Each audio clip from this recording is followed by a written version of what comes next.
Okay, good morning students. आज हम आपको इसका आपका जो टॉपिक चल रहा था यूनिट 3 का इंजीनियरिंग मैथमेटिक्स 1 का लास्ट टॉपिक है maxima minima of a function of two variables. अभी तक जो आपने किया था इंटरमीडिएट में, आपको ध्यान हो तो y is equals to f x था और इसका मैक्सिमा और मिनिमा निकालते थे हम लोग। तो ये x एक फंक्शन पे डिपेंड कर रहा है, एक वेरिएबल पे डिपेंड कर रहा है, तो y is equals to f x था, जिसमें कि हम क्या करते थे, simple dy by d x निकालते थे, ठीक है, और उसको जीरो दिखा देते थे। एक क्वेश्चन आती थी, इक्वेशन से y की value in terms of x आ जाती थी, फिर d2y by d x two sign rule लगाते थे, less than zero greater than zero देखते थे। तो ये बात तब थी जब फंक्शन y जो है वो सिर्फ x पे डिपेंड कर रहा है। अब नाउ इंजीनियरिंग मैथमेटिक्स में हमारी चेंज हो गई चीज़ कि अब जो है z जो है वो x और y दोनों पे डिपेंड कर रहा है। तो इस केस में क्या करते हैं, बहुत दिमाग नहीं लगाना, जैसे ये है वैसे ये करना है। दो वेरिएबल्स आ गए तो पार्शियल हो गया, तो क्या करना है, del Z over del X निकाला, del Z over del Y निकाला, दोनों को जीरो करके साइमल्टेनियसली सॉल्व कर लिया। सॉल्व करोगे तो कुछ वैल्यू आएगी, किसकी आएगी, एक्स और वाई दोनों की आएगी, ए बी जैसे कुछ सेट मिलेंगे।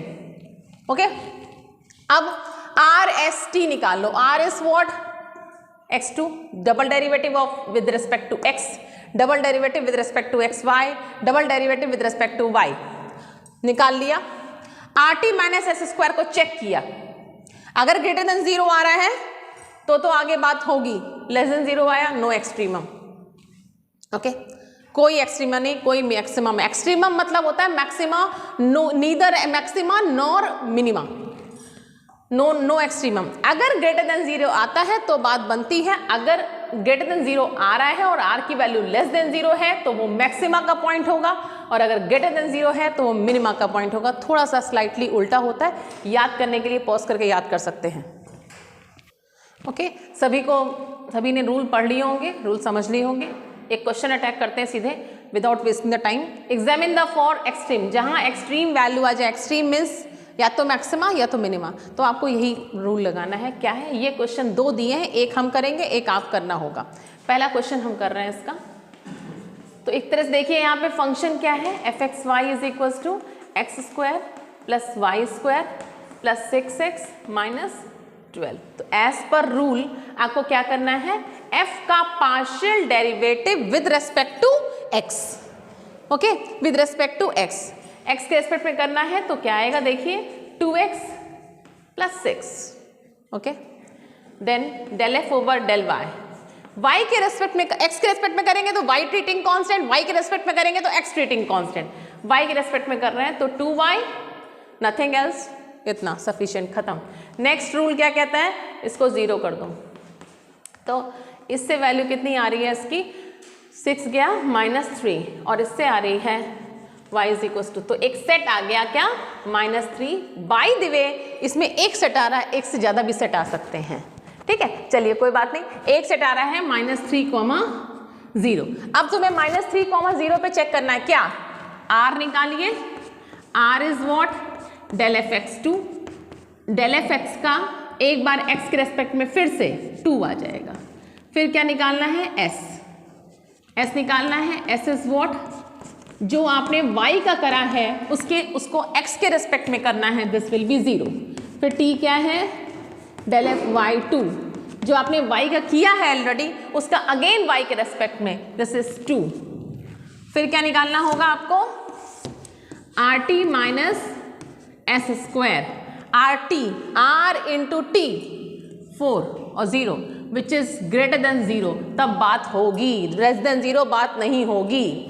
ग्रेटर देन 0 आ रहा है इसका मतलब ये, तो देयर इज एक्सट्रीमम, बट है क्या, r की वैल्यू देख लीजिए, r is what, r is greater than 0, so r की जो वैल्यू है वो कि 2 है, वो ग्रेटर देन 0 है, तो क्या हो जाएगा, ग्रेटर देन 0 में ये आपका मिनिमा का पॉइंट, मिनिमा का पॉइंट है ये। और अगर आपसे कह दिया गया what is the value, minimum value क्या है, तो आप कुछ नहीं करेंगे, आप क्या करेंगे, -3, 0 पे इसकी वैल्यू निकाल लीजिए, जो कि क्या आ जाएगी, -3 का स्क्वायर प्लस 0 और -3 और 12। This is the minimum value, जो कि क्या हो जाएगी 9 माइनस 18 और minus 12। This is the minimum value. Okay,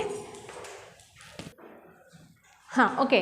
तो एक क्वेश्चन लिया है मैक्सिमम मिनिमा का मैंने। In a plane triangle ABC find the maximum value of cos A, cos B, cos C। अब आपकी यहाँ प्रॉब्लम आ रही होगी कि यहाँ पे तो मैम ने अभी 2 वेरिएबल का समझाया था, यहाँ पे 3 वेरिएबल इन्वॉल्व है A, B, C। तो हम क्या A, B, C अगर ट्राइंगल के एंगल हैं, क्या हम इन A, B, C को 3 वेरिएबल से 2 वेरिएबल में कर सकते हैं? क्या दिमाग में आपके कुछ आ रहा है कि A, B, C अगर एंगल हैं तो क्या A, B, C 3 की जगह 2 हो सकते हैं? आ रहा है कि नहीं आ रहा, आई डोंट नो, लेकिन ये समझिए, इसको पॉज करके समझिए, क्योंकि अप्रोच अपनी सही रखिए, कर सकते हैं। क्यों? क्योंकि 3 ट्राइंगल, एक किसी ट्राइंगल में एंगल का जो सम होता है वो 180 डिग्री होता है। तो A plus B plus C will be pi. तो जो फंक्शन है हमारा वो हमारा क्या है, cos A, जिसको हमें डील करना है, हमें इसको डील करना है।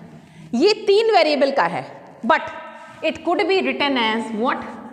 Cos A, cos B and cos pi minus A plus B। लिख सकते हैं इसको ऐसे, ठीक। अब देखिए ये 3 वेरिएबल से 2 वेरिएबल का फंक्शन हो गया। नाउ वी कुड से कि एफ ए बी, जैसे एक्स वाई होता है वैसे ए बी, ए और बी 2 का फंक्शन है, which is what, cos pi minus a plus b. अब देखिए क्वेश्चन हमारे दायरे में है, क्वेश्चन हमारे रेंज में है, ठीक है। नाउ ट्रिग्नोमेट्री में पाई माइनस थीटा क्या होता है, कॉस में। तो फिर से याद करिए, all student ticket collector, pi मतलब पाई, माइनस थीटा मतलब ये ऑल स्टूडेंट, इसमें s positive means sine positive होता है। A for all, s for sine, t for tan, c for cos, all student ticket collector. मैंने ऐसे याद किया था। ओके, तो इसमें साइन पॉजिटिव है, बट यहाँ पे क्या है, कॉस। तो ये क्या हो जाएगा, माइनस टाइम्स आ जाएगा। अब देखिए, अब हम इस क्वेश्चन से थोड़ा सा फेमिलियर हो रहे हैं। ये हमारा आ गया, ओके, ये हमारा आ गया माइनस साइन में, इसको हमने कह दिया एफ ए बी है। अब इस फंक्शन से हमको डील करना है। नाउ स्टार्ट, ये हमारे रेंज में है क्या, जैसे कि एक्स वाई के वेरिएबल के फंक्शन होते थे, ये ए बी का है। अब हमें क्या करना है, इसको ए के रेस्पेक्ट में डिफरेंशिएट करना है और इसको बी के रेस्पेक्ट में डिफरेंशिएट करना है। एक हम बता देते हैं, एक ए के रेस्पेक्ट में करेंगे तो बी कांस्टेंट हो जाएगा, बी के रेस्पेक्ट में करेंगे तो ए कांस्टेंट हो जाएगा। तो जो कांस्टेंट है उसको पहले लिख दीजिए, कॉस बी, कॉस ए का डिफरेंशियल, आप कॉस ए का भी लिख सकते थे। कॉस का डिफरेंशियल साइन होता है पॉजिटिव माइनस साइन, तो माइनस तो प्लस हो गया और साइन ए। अब इसका डिफरेंशियल, इसमें ए भी है बी भी है, ध्यान से, तो एक तरह से ये टी हो गया, तो कॉस टी का हो जाएगा माइनस साइन ए प्लस बी, और टी का होगा अंदर तक, तो टी का टी में क्या है, ए का हुआ 1, बी का 0, तो ये आ गया। तो फाइनली क्या आ गया आपका, minus sine a cos b and sine A plus B. Okay, ऐसे ही इसका भी निकाल लीजिए।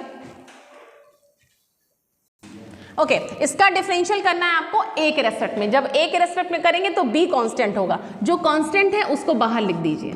अब देखिए, अब ये 2 फंक्शन है, एक कॉस ए और एक ये। अब 2 फंक्शन है तो आपका रूल क्या लगेगा, 1 फंक्शन इंटू अनदर फंक्शन का डिफरेंशियल। तो क्या हो जाएगा, फर्स्ट फंक्शन का डिफरेंशियल, ये माइनस साइन बाहर रहने दीजिए, कॉस ए का differential with respect to A minus sine A, first function का differential second function as it is, ठीक।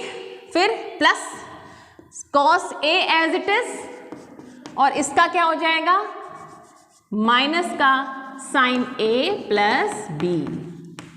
ओके, ठीक, इसको सॉल्व कर लीजिए। ये क्या हो जाएगा, minus sine a cos B, cos A plus B या फिर एक काम आप और कर सकते हैं, sign a cos A plus cos A sine B, यहाँ पे ये फॉर्मूला लगा दीजिए, ठीक है। क्या लग जाएगा, माइनस कॉस बी बाहर रखिए, फॉर्मूला कौन सा देखिए, साइन माइनस पूरा बाहर निकाल लीजिए, minus minus plus, sign a cos B और कॉस ए साइन बी, जो कि क्या हो जाता है आपका साइन ए प्लस बी मतलब बी यहाँ पे ये है पूरा, ओके।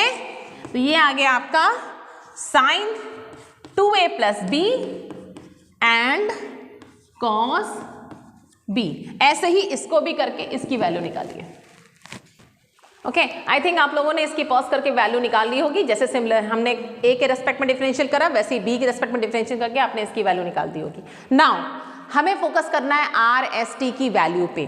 तो r की वैल्यू क्या होगी, इसका पार्शियल डेरिवेटिव a के रेस्पेक्ट में फिर से निकालिए, किसका, इसका, जो इतना आ जाएगा। फिर s निकाल लीजिए, b का जो हो चुका है उसका a के रेस्पेक्ट में करके निकाल लीजिए, फिर t निकाल लीजिए। हमने तीनों की वैल्यू लिख दी है। अगर आपका नहीं आ पा रहा है तो यू कैन कमेंट मी कि नहीं आ रहा है, वैसे आप पॉज करके निकाल सकते हैं, सेम यही आएगा। नाउ अब क्या करना है हमको, del f over del a को क्या करना होता है, शून्य, यही तो करना होता है। तो वही करिए, del f over del a को शून्य करिए, मतलब कि cos b into sine 2a plus b is equal to 0। फिर क्या करना होता है, is equal to 0 means cos a into sine a plus 2b को 0। बस यहीं से गेम शुरू होता है, ध्यान समझिएगा। इन दोनों को साइमल्टेनियसली सॉल्व करना है, यहीं पे ट्रिक है, दिमाग का गेम है, ठीक।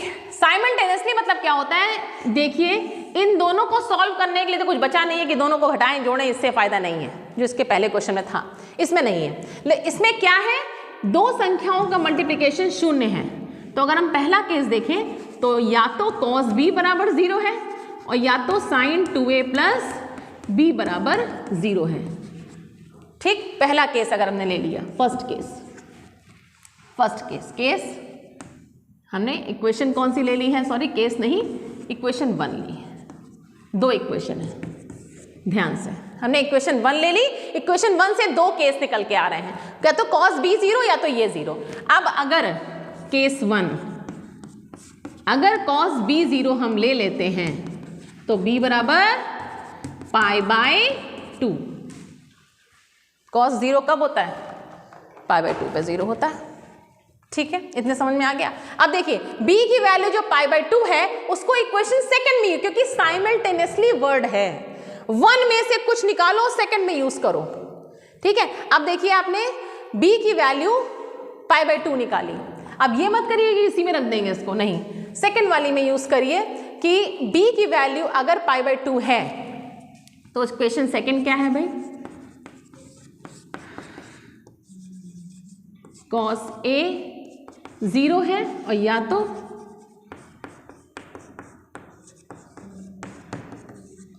ठीक। अब एक चीज देखिएगा, एक कॉस b 0 ले चुके हो, ठीक, दूसरा मत लो 0, क्यों, क्योंकि अगर कॉस a को भी 0 ले लोगे तो मैटर गड़बड़ा जाएगा, क्योंकि ऑलरेडी b पाई बाय 2 है, किसी भी ट्राइंगल में हमेशा एक ही पाई बाय 2 होता है, ठीक। पहला केस कैंसिल, क्लियर हुआ।